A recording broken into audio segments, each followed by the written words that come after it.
Olá, pessoal. Estamos começando aqui mais um episódio do podcast Expandindo a Consciência, aqui do canal Passos TV ABC.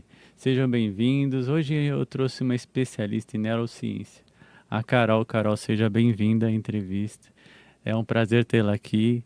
Vamos conversar de vários assuntos legais, importantes aí, para a gente buscar justamente essa sabedoria interior nossa. Carol, fala um pouquinho de você, conta para mim o que você faz e todos que estão assistindo, por favor.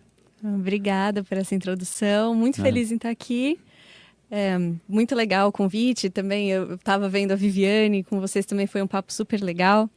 Eu sou a Carol, trabalho no Inex, sou engenheira, eu fiz poli, segui pelo caminho da consultoria estratégica durante algum tempo, até que eu percebi que na hora que a gente ia atender as empresas, apesar da gente ter a planilha perfeita, a estratégia perfeita, tecnicamente as pessoas serem incríveis, alguma coisa travava e as pessoas não conseguiam executar aquela estratégia que tinha sido planejada. E esse alguma coisa começou a gerar uma pulguinha atrás da orelha. Sim. Às vezes, uma dificuldade de conversar com um colega, ou a pessoa tem medo de apresentar alguma coisa para alguém com um cargo mais alto e ela acaba procrastinando. Consequências de uma inteligência emocional que poderia estar muito mais desenvolvida, uma inteligência social que poderia estar muito mais desenvolvida. E eu já passei isso na pele também, na época do corporativo. E aí eu decidi mudar de área. Eu fui estudar neurociência, sou pós-graduada em neurociência hoje em dia, Legal. e a gente atua justamente nessa parte de comunicação, usando a programação neurolinguística, usando algumas outras técnicas e linhas também, para que as pessoas lidem melhor com adversidades no mundo corporativo e também na vida pessoal, em toda a parte de autoestima, lidar com pressão, adversidade, pessoa difícil, conversa difícil, que sempre tem. Interessante isso que você disse, né? Você veio de uma área de razão, né? Engenharia é totalmente razão ali, né? Você tem projetos, coisas, números, muito números para calcular, né? E a gente lidar com o lado emocional são duas bases aí, né? Tem muitas áreas que são o lado humano, vamos dizer assim, né? Que é o lado, várias áreas humanas. É, fala humanas e exatas, na verdade, né?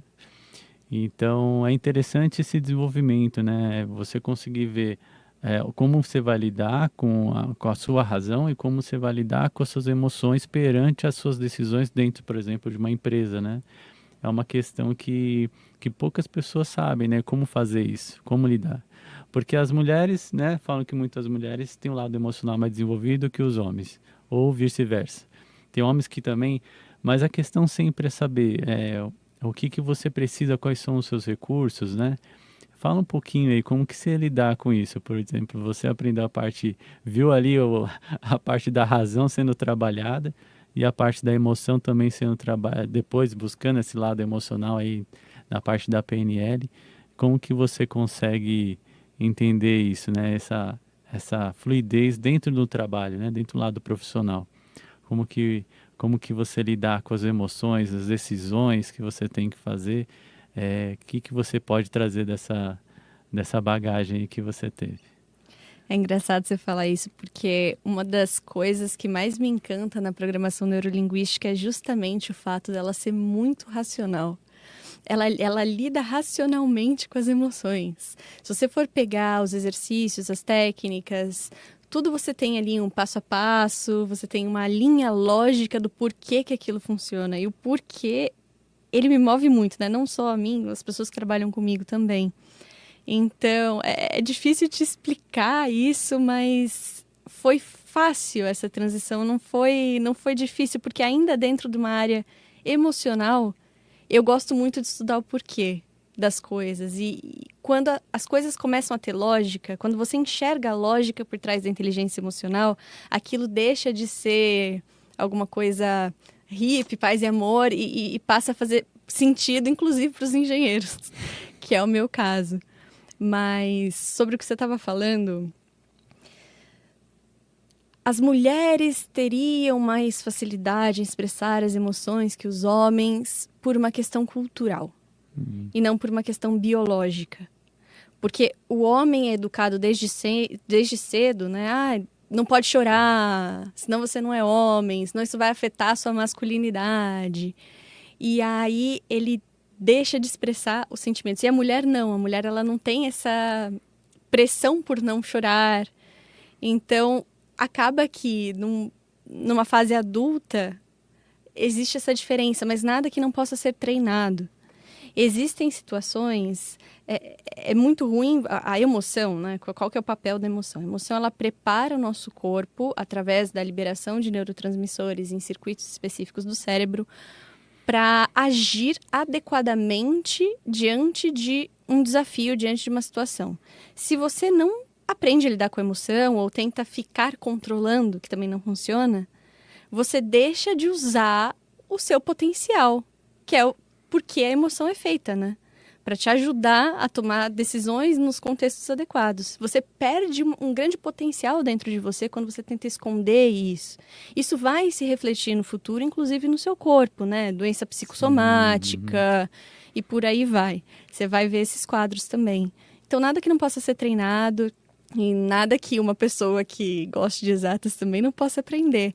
Até porque, muitas vezes, as pessoas, tecnicamente, são perfeitas, elas são contratadas por conta de um currículo maravilhoso, né, de ótimas formações, mas chega no dia a dia do trabalho, essa pessoa não consegue lidar, muitas vezes, com a pressão, com ter que conversar com gente muito diferente, né, sair da bolha. Tudo isso é importante para você crescer na carreira. Hoje em dia tá mudando bastante isso. Hoje em dia a gente vê muitos gestores gigantescos, por exemplo, dos Estados Unidos, dando muita importância para isso. Shane Parrish, Ray Dalio, Kim Scott, gestores de grandes empresas do Vale do Silício que escrevem livros sobre, por favor, tenha inteligência emocional, isso é muito importante. Então, vai mudar. Fala um pouquinho, então, dessa parte da inteligência emocional. Como que você vê que as pessoas podem se desenvolver o lado emocional, né? Para poder também, aquela coisa não guardar, né? Aquela coisa de guardar a emoção. Tem pessoas que não conseguem expressar as emoções, né? De alguma maneira. Às vezes por causa realmente de uma situação que viveu, algum trauma, alguma coisa. Pode ser alguma crença limitante que pode ter tido também. Mas o quanto é importante esse lado emocional e como que a pessoa pode lidar com isso no trabalho, né?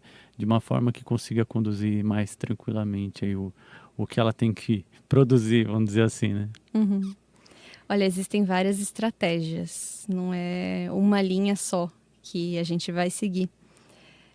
Por exemplo, né, se você pega uma pessoa que, sei lá, está ansiosa com uma carga de tarefas gigantesca, provavelmente você vai ter que trabalhar rotina com ela, que é mais para uma parte biológica do negócio. Se ela não tiver uma rotina bem estabelecida, ela vai sofrer muito mais o emocional. Você vai ter que ver se ela está fazendo exercício físico, se ela está dormindo corretamente, isso também afeta o emocional.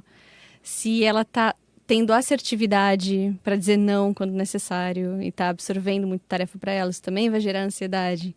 E aí treinar com essa pessoa, tá? Você não consegue dizer não, o que você vai dizer ao invés disso para não se sobrecarregar? Ah, ainda não consigo atender esse pedido. Ou, conheço alguém que faça isso melhor, para não sobrecarregar a pessoa. Então, depende muito do caso, do tipo de emoção que ela está vivendo ali no trabalho. É um conjunto de fatores. E aí, para cada um deles, há uma estratégia. Para você saber o que está acontecendo, é muito bom você olhar para os seus resultados, porque suas crenças são inconscientes. Agora, os seus resultados, eles vão te dar uma pista de que emoção você não está sabendo administrar. Por exemplo, se eu estou procrastinando determinada tarefa, isso é um resultado. Procrastinação, ela não é um problema. Ela é a consequência de uma causa raiz, que é alguma coisa que não está administrada. Então, estou procrastinando alguma coisa no trabalho, alguma reunião. Tá, o que eu estou pensando? Aí você vai se perguntar, o que eu estou pensando que está me fazendo procrastinar? E aí volta. Eu estou pensando que talvez o trabalho não esteja bom o suficiente. Tá, o que especificamente no trabalho você acha que não está bom o suficiente? Até a pessoa voltar, muitas vezes, para um problema de autoestima, né? Não sinto que eu estou preparada para esse cargo. Você vai voltando. A partir dos resultados que a pessoa tem, que é a única coisa que a gente consegue enxergar de fato ali, você se pergunta, tá, segundos antes, o que você estava pensando? Ah, em tal coisa. E aí você consegue identificar qual é o ciclo que a pessoa está fazendo para gerar aquela emoção, para gerar aquela Seria a consequência. linha de raciocínio, né? A É, linhas neuronais, né? Vamos dizer assim, o que que a pessoa pensa ali, o que dispara aquele pensamento também, né? Então, você saber lidar antes de acontecer, ou como você poderia conduzir melhor essa, essa forma, né? De como você vai reagir perante a essa sensação que você está tendo, ou como você evita que aconteça isso. Então, sempre é um aprendizado, é isso? Fala um pouquinho também a gente estava até comentando, mas fala um pouquinho do sentido de síndrome do impostor, que eu fiquei curioso. As pessoas às vezes vão querer saber o que que é síndrome do impostor. é muito nessa linha que eu falei para você. Na verdade, desculpa. Tudo bem, tudo bem. Pode continuar. Na verdade, esse termo ele foi feito por duas psicólogas. Uma delas não usa esse nome. Ela prefere chamar de experiência do impostor ou fenômeno do impostor, porque síndrome, o fenômeno do impostor não é uma doença. Então não seria certo a gente chamar de síndrome do impostor. Seria mais para o fenômeno do impostor. O que que é isso? É quando uma pessoa atinge determinado cargo na carreira dela, Uhum. mas ela acha que ela não é suficiente para estar lá. Então, alguma coisa aconteceu, me colocaram aqui, eu não sei porquê, eu acho que eles estão errados, porque na verdade eu não sou tudo isso. E o dia que descobrirem que eu sou um impostor, ou eu sou uma impostora, a casa caiu, né? Não sei o que eu vou fazer da minha vida o dia que descobrirem que eu não sou bom o suficiente. Uhum. Então, a pessoa ela alcança determinada cargo ou posição na vida dela, mas ela simplesmente não consegue aceitar, ela não tem autoestima suficiente para entender que ela de fato Mereceu, né? merecia Uhum. aquilo ali. E Entendi. aí, bom, depende muito do tipo de criação que a pessoa teve, tudo isso influencia para essa construção de autoestima. E como ela poderia melhorar a autoestima no caso dessa situação? Olha, primeira coisa que a gente tem que fazer é ganhar consciência. Nenhum problema é o clássico Scooby-Doo, né? Como é que você vai lutar contra o fantasma? A primeira coisa que o Scooby-Doo faz é jogar um lençol em cima, porque enquanto você não joga o lençol, você não sabe onde está o problema. E aí, como é que a gente ganha clareza disso? Né? Reestruturando alguns pensamentos. Do tipo, primeiro, volta lá na infância. Será que eu ouvi muito? Não fez mais que sua obrigação quando eu ia bem. Uhum. Podia ter sido melhor. A própria escola, ela faz muito isso com a gente, né? Você tem, digamos, a média é 5. Aí você tira 9 em matemática e 4 em português. Uhum. O diretor vai chamar seus pais na escola para falar do quê? Do Do 4. 4 em português. Sim. E aí você fica o tempo inteiro sendo educado a olhar para sua falha, porque você está indo mal, porque você não performa, e deixa de olhar para todas as qualidades que você tem. No futuro, quando você olhar para um trabalho na sua frente, seu cérebro já está treinado. Você vai olhar o quê? Você vai olhar Só a as falha, falhas. você vai olhar o que não está bom. Você não vai conseguir enxergar o 9 em matemática, que poderia ser um 10. Enfim, se você se esforçasse, se as pessoas da escola dessem mais valor a isso. Tem um reforço positivo, né? Você vai reforçando aquilo ali. Pode ser em casa, às vezes, né? A mãe chega e fala, mas você só tirou, né? Essas notas ruins, né? Em vez de mostrar as notas boas, por exemplo. Então, às vezes, também tem É, aquela coisa da própria escola ser assim, né? O próprio grupo que você está ali junto e o pessoal fica cobrando isso, tem uma cobrança. Sabe se é bom nisso, se é ruim nisso? Então, sim. tem umas coisas assim também, né? A forma de lidar com as suas emoções perante. Lógico que isso é mais na fase da adolescência, na fase da adolescência ali que você tem o seu turbilhão de emoções, você tem os seus turbilhões vamos dizer assim, hormônios acontecendo ali ao mesmo tempo, mas tem também um aprendizado ali que você está tirando, porque realmente é a forma que você lidar. Falando nisso, eu vou entrar no assunto que eu achei interessante esses dias me comentaram, que hoje as escolas estão fazendo o seguinte, eles estão, as crianças, né, estão aprendendo na escola Então, chegando justamente por causa da tecnologia, eles estão chegando da escola e estudando pela IA. Então, por exemplo, a criança ou a jovem, né, está estudando inglês, depois que sai da aula, vai para a IA fazer as perguntas com a IA e conversar. Isso, de certa forma, reforça o conteúdo que ela está aprendendo na escola, por exemplo. Eu sei que eu entrei nesse âmbito escolar, mas foi porque a gente puxou um pouquinho nessa parte de educação, né, de como que a gente aprende, como que a gente é reforçado a pensar, né? Isso a gente vem trazendo para o futuro, para a parte profissional futura, né? Então é uma questão que você está dizendo, é interessante.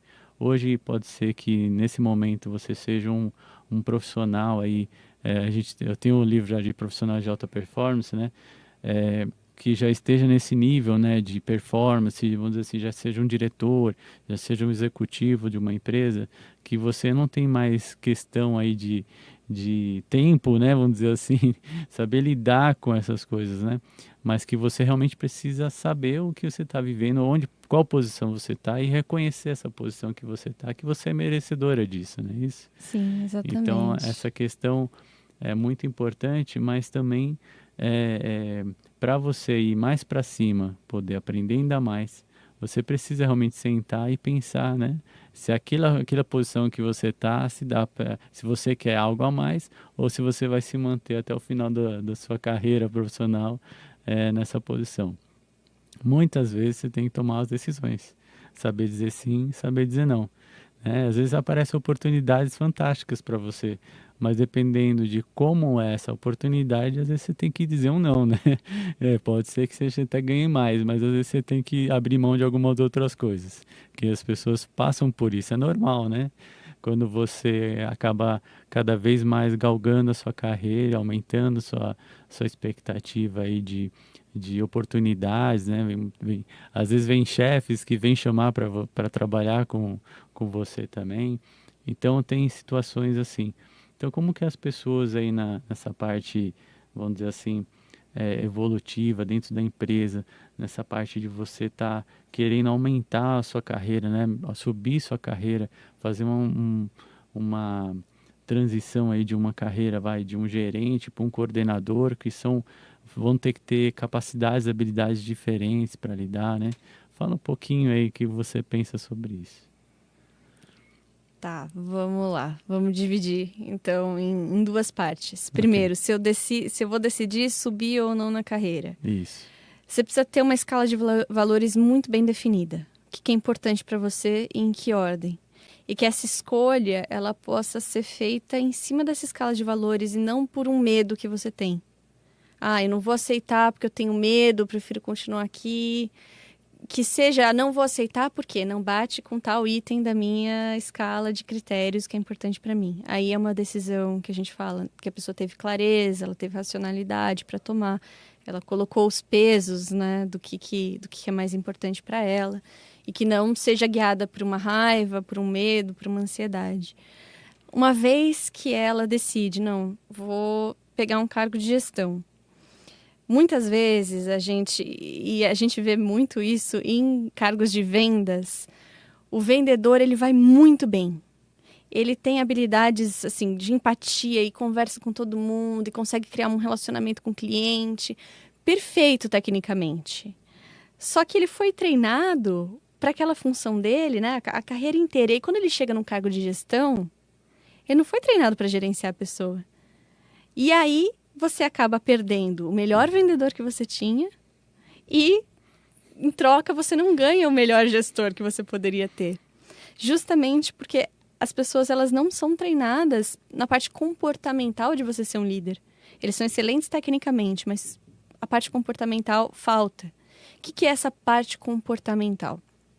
É você saber conversar com todo mundo, entender as motivações de cada um que trabalha ali com você, saber onde alocar cada pessoa dentro da sua equipe, ou seja, reconhecer os pontos fortes e os pontos a melhorar de cada um ali, para usar a mente das pessoas onde elas performam melhor.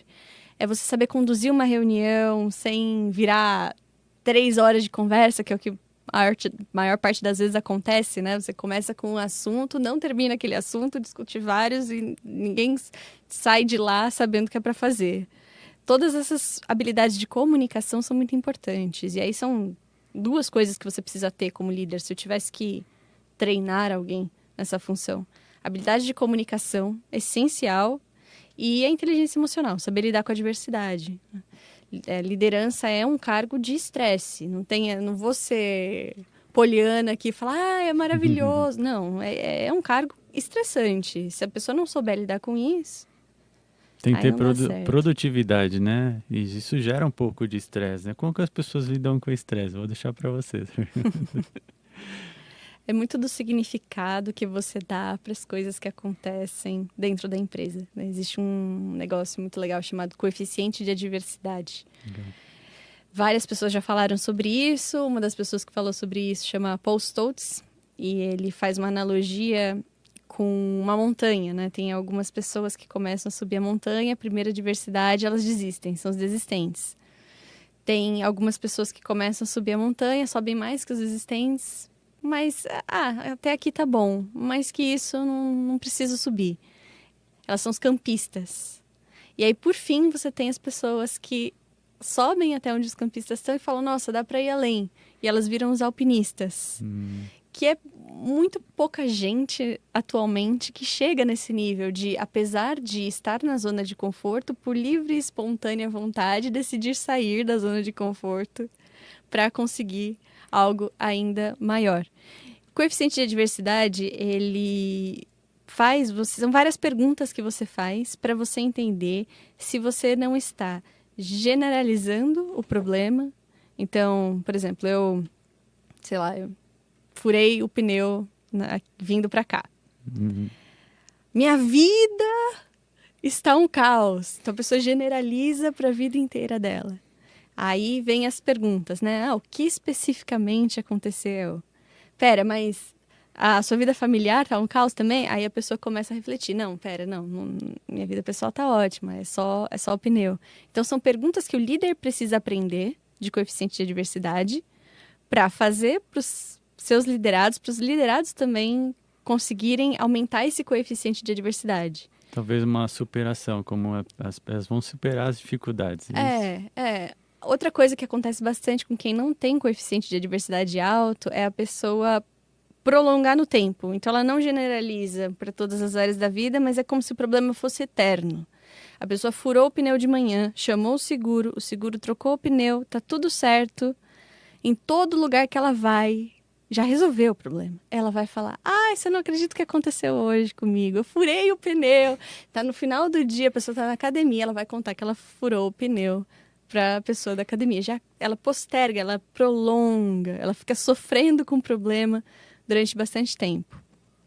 Isso é falta de coeficiente de adversidade. Uma pessoa que tem coeficiente de adversidade baixo é uma pessoa que vai reagir a feedback, ela vai terceirizar, justificar. Não, mas é porque você não tinha pedido isso antes. Não, é porque fulaninho me entregou tal relatório atrasado e é por isso que eu entreguei a minha parte atrasada para você. Ela vai ser esse tipo de pessoa, ou pior, que vai ser uma coisa silenciosa. Ela vai ouvir o feedback e vai machucar a autoestima dela. Putz, eu sou péssimo. Eu não deveria estar aqui.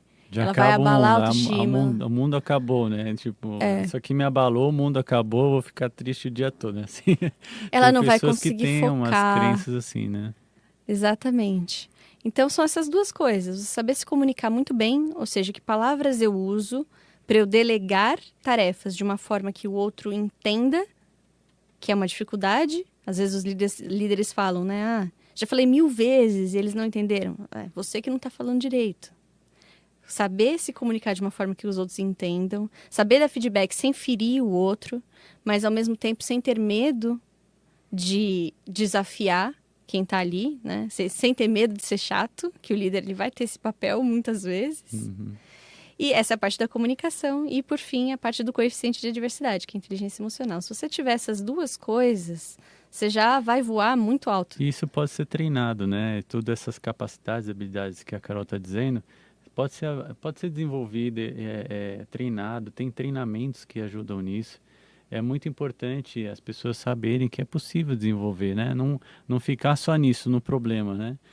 Qual as soluções que existem ou qual formas que a gente pode fazer ou como eu posso fazer diferente que eu possa aprender a lidar com isso. Então, todos nós temos essas inteligências e a gente pode focar nelas para se desenvolver. Se você realmente está galgando algo a mais, está querendo subir na sua carreira, realmente você tem que desenvolver outras capacidades e habilidades, isso faz parte. A de comunicação é uma delas. É importante você saber se comunicar, é importante você se posicionar, às vezes, você saber lidar com as diversidades que ela comentou. E esses conhecimentos, esses desenvolvimentos, existem técnicas para ser feitas, né? Existem formas, formatos que dá resultado, né? Que a gente fala, que tem um resultado positivo. Lógico que você pode fazer do seu jeito, tudo, você pode fazer do seu jeito. Mas na PNL a gente fala muito de a gente pegar alguém que se inspire, né? Alguém que você olha e fala, nossa, ela tem essa capacidade, porque eu queria aprender isso, né? Se você está aberto a aprender, você está sempre aprendendo, né? Que vem a questão da humildade também, a gente tem que reconhecer nossas falhas, para a gente poder falar, não, agora eu quero desenvolver isso.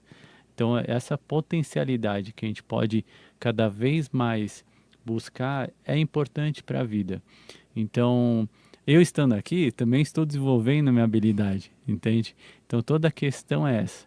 A gente precisa, às vezes, se colocar, pegar pessoas, eu pego pessoas de referência e tento sempre me aprimorar. Então, a gente sempre começa com a gente. Por que eu estou falando de mim? Porque primeiro eu começo comigo. Onde eu estou desenvolvendo, o que eu posso desenvolver cada dia, né? Quais são as capacidades que eu estou desenvolvendo hoje e o que eu quero para a minha vida, onde eu quero chegar. Então, eu tenho que ter uma visão de onde eu quero chegar, um objetivo que eu quero chegar. E por que eu estou fazendo isso que eu faço, entende? Porque eu sei que é importante. O conhecimento que a gente fala aqui, que a gente passa aqui, é importante para todos que estão assistindo. Eu sei que isso vai despertar algo nessas pessoas e vai fazer a gente evoluir de alguma maneira juntos. E a gente precisa fazer isso. A gente precisa fazer em vida, né? Ser a ferramenta de Deus para justamente se desenvolver, né? Não só no parte profissional, pessoal, mas na vida mesmo, você se sentir confortável, se sentir bem no que você está realizando, né? Então, isso aqui está sendo um sonho para mim, até digo porque realmente está sendo. Então, a gente faz com amor. Quando a gente faz com amor, as coisas vão construindo naturalmente, não é verdade? Eu estou passando um pouquinho da Exatamente. minha experiência aqui, mas eu acho que o que a Carol traz é justamente isso. Busquem sempre o desenvolvimento, busquem sempre desenvolver as capacidades e habilidades, né? E essas inteligências todos nós podemos desenvolver, né? Dependente em qual posição você está, né? Quem falou isso uma vez foi o Ayrton Senna, né? Independente da posição que você está, se você tiver uma direção no que você quer, você vai atingir o que você quer, não é isso? Legal. Exatamente. Exatamente. Então, fala aí mais um pouquinho. Eu estou aqui falando a minha parte, quis passar um pouquinho da minha experiência, né? Mas fala um pouquinho dessa parte aí, justamente de como se desenvolve essas inteligências. O que que a gente pode fazer, né? Onde eu posso buscar isso? Nossa, eu gostaria muito de ser mais comunicativo na minha vida, me Uhum. expor mais lá na frente, falar com todo mundo, que muitas pessoas têm uma vergonha natural, às vezes, né? Ou medo, algo de ser assim, né? De ser exposto, alguma coisa assim. Fala um pouquinho do que você falaria para essas pessoas, assim, para se desenvolverem, né? Olha, é engraçado isso que você falou, porque a pessoa que criou a teoria das inteligências múltiplas, uma pessoa fantástica, né? Ele mesmo fala, nunca foi provado cientificamente que existem inteligências separadas. Ele criou essa teoria de que existem inteligências separadas, então a pessoa teria uma inteligência lógico-matemática, ela teria uma inteligência social, uma inteligência mais motora, né? Por exemplo, para arte, alguma coisa nesse sentido, uma inteligência musical, e elas seriam separadas, ou seja, uma pessoa poderia ter uma inteligência muito alta em alguma coisa e as outras não. O que é uma teoria muito empática, porque você reconhece que todas as habilidades são importantes e cada um tem a sua e tudo mais. E é algo que faz bem você ouvir, né? No entanto, ela nunca foi provada cientificamente. Ele, inclusive, fala isso, né? A pessoa que pesquisou isso fala, não foi provado cientificamente Então, a gente continua usando o modelo que a gente tem hoje até que não haja uma comprovação melhor que essa. O que é o modelo que a gente tem hoje? Se a gente pega o QI, né?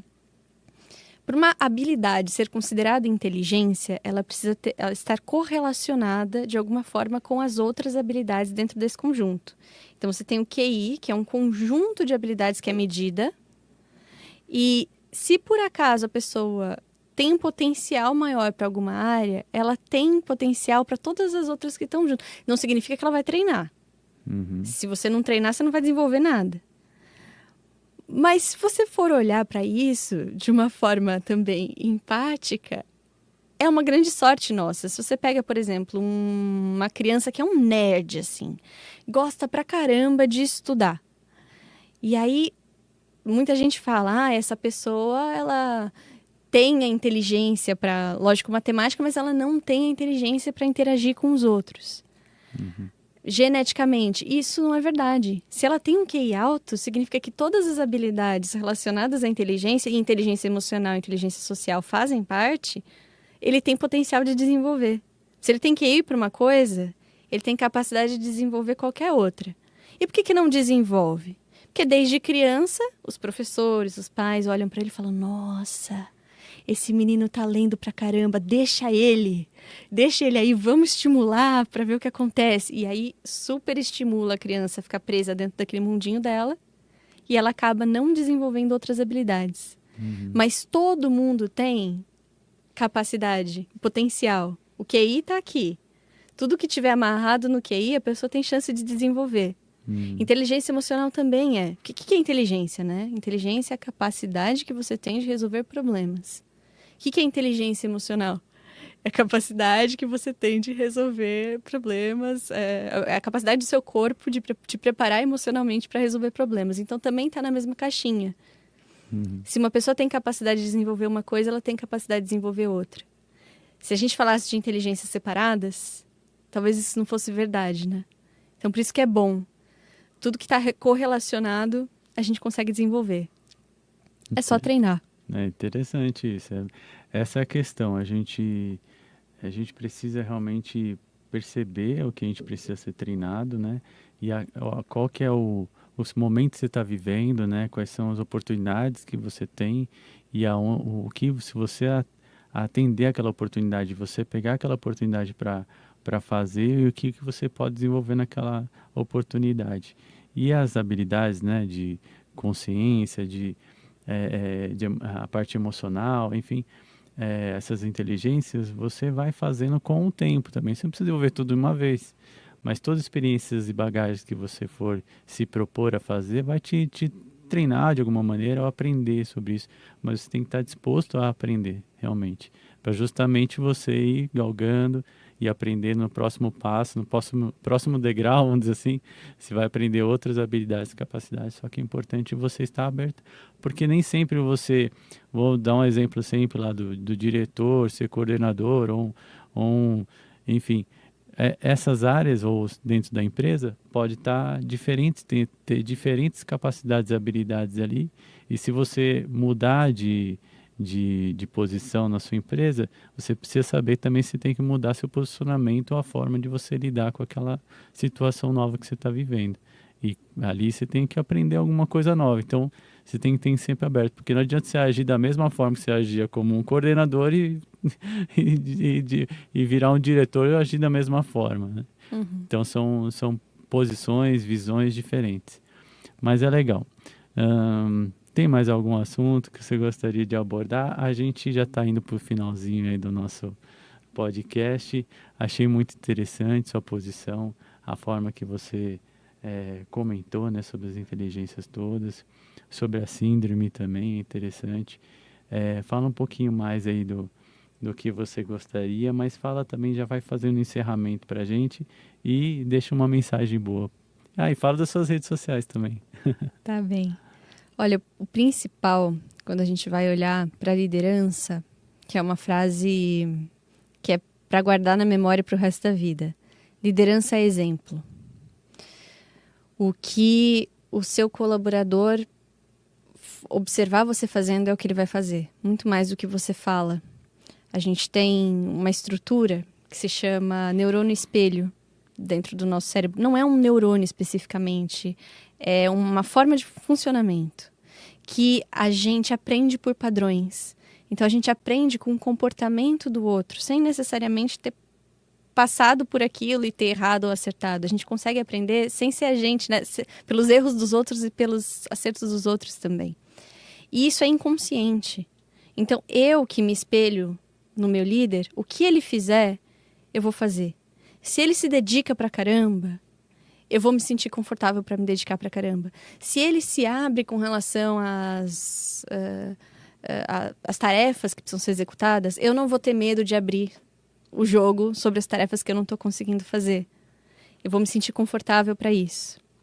O que o líder fizer, as outras pessoas vão fazer. Liderança é exemplo. Torne a sua vida algo admirável, algo inspirador, que você vai ver todo mundo ao seu redor se inspirando. E a liderança começa por você. Você é uma pessoa que você admiraria? Na sua vida como um todo. O que você faz na sua parte física, na sua saúde física, é algo que você admira? É algo que você se inspiraria? O jeito que eu trato a minha família é um jeito que eu gostaria que as outras pessoas espelhassem? Eu gostaria que meus filhos espelhassem meu comportamento com a minha família? Porque isso vai acontecer. Na sua casa, se você é pai, se você é mãe, você é líder. Quem está ali, seus filhos, eles vão repetir, conscientemente ou não conscientemente, aquilo que você faz. Então, seja primeiramente líder de você. E uma vez que você conseguir ser líder de você, aí sim você vai ter autoconhecimento suficiente e inteligência emocional suficiente para começar a querer ser líder do outro. Isso é verdade.